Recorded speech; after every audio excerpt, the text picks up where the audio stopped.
Are we really alone in the universe? In the next hour, you'll see extraordinary footage that many believers consider as hard evidence that we're being visited by an alien civilization. Most of this footage has never been seen on television before. We must warn you, if the footage and testimony you're about to see is real, it's perhaps the most important discovery of our time. The Air Force itself has officially admitted that flying saucers exist. I occasionally think how quickly our differences worldwide would vanish if we were facing an alien threat from outside this world. When I first got to look inside the craft, all I can say, it's an ominous feeling. Right now, there's physical proof, actual crafts and technology from another world. That's probably the most important event in history. Hi, I'm James Doohan. In the next hour, we'll examine the controversial evidence and theories that suggest we're not alone in the universe. If these theories prove to be true, the implications are staggering. In recent times, there have been more reported UFO sightings than ever before. For centuries, these crafts have remained a mystery until now. The footage you're about to see is a startling photographic account that sheds light on the greatest question of our century. Are we really alone? In the past decade, over 15 million people have reportedly witnessed extraterrestrial craft. What's more remarkable is that contemporary science has ignored the evidence that for thousands of years has been in plain sight. Recently in Mexico City, millions of astonished onlookers watched as these and other craft hovered over their city for hours. It was the largest mass UFO sighting in history. Mexican officials even held press conferences asking the public to remain calm. What's more amazing is that these sightings are still occurring even today. In what may be one of the most revealing interviews of our time, nuclear physicist Bob Lazar speaks candidly about his top secret work at the government's saucer research facility known as Area S4. In 1989, he was hired by the military to back-engineer the propulsion system of an extraterrestrial craft. Obviously, the ET craft do exist. Something had to build them, so there must be aliens. And since there are, and the craft were there must be some sort of factory and an entire civilization somewhere. And if in fact that is true, and it apparently is, then there must be others.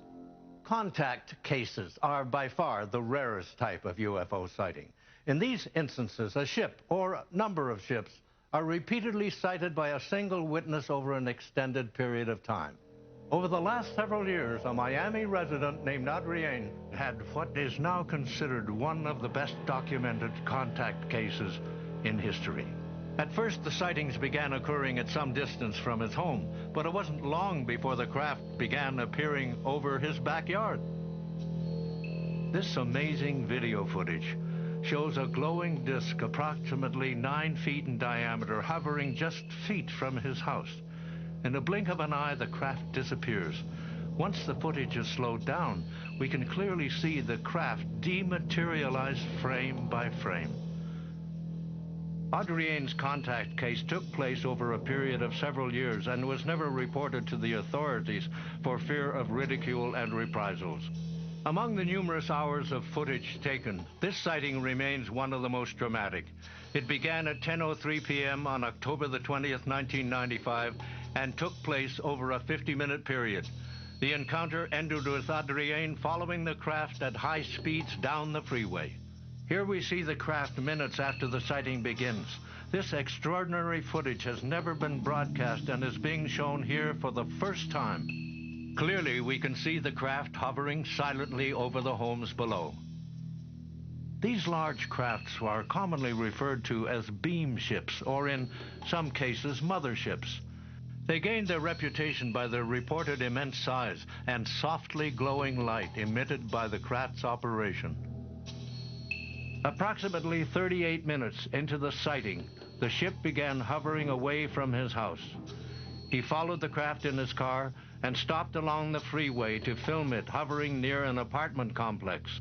Minutes later, the craft flew directly over Miami's International Airport, where it hovered momentarily. The ship then flew into a residential area and accelerated out of sight. As the craft emerged from a wooded field, he was able to continue videotaping, but it wasn't long before it began accelerating again. While pacing it at over 50 miles an hour, it flew off out of sight.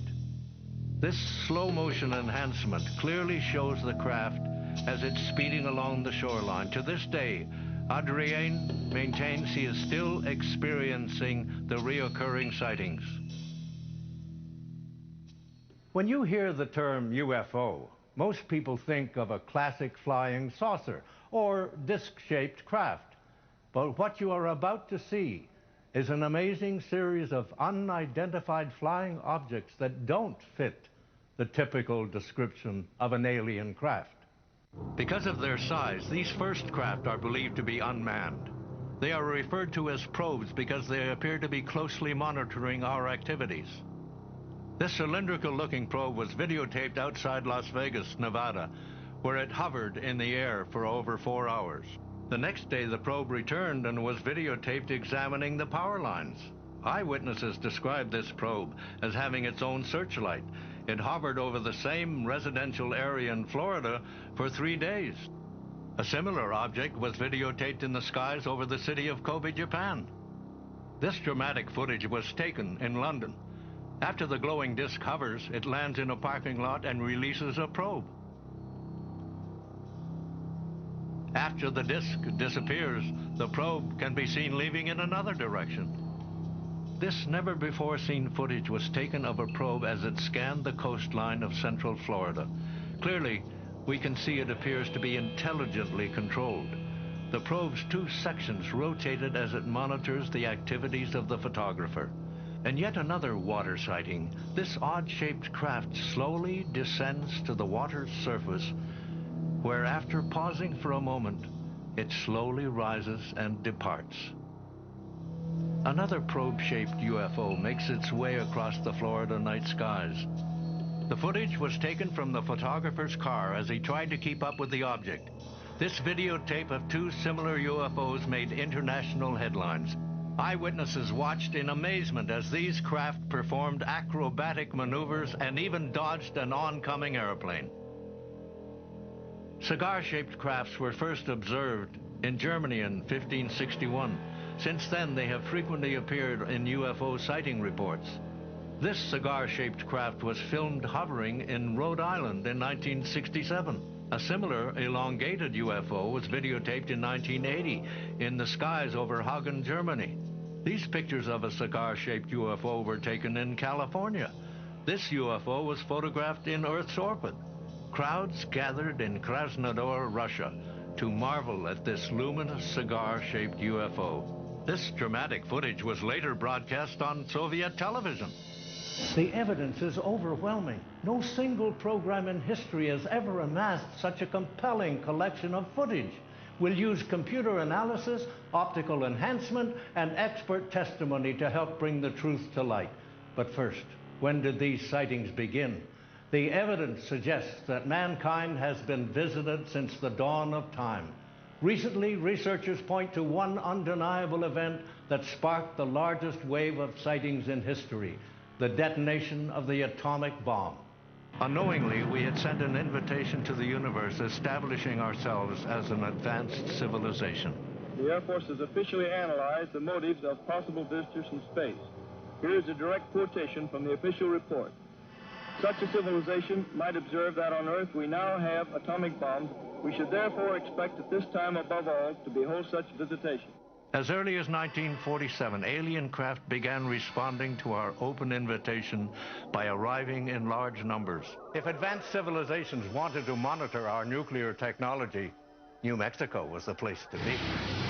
Because of its remote location, New Mexico was the site of the military's atomic research and testing. Post-war missile tests were conducted at White Sands, and Roswell was home to the only atomic bomber squad in the world. To date, the biggest day in Roswell's history remains, July 2nd, 1947, when Mac Brazel, a rancher who lived just outside of Roswell, was startled that evening by a loud explosion outside.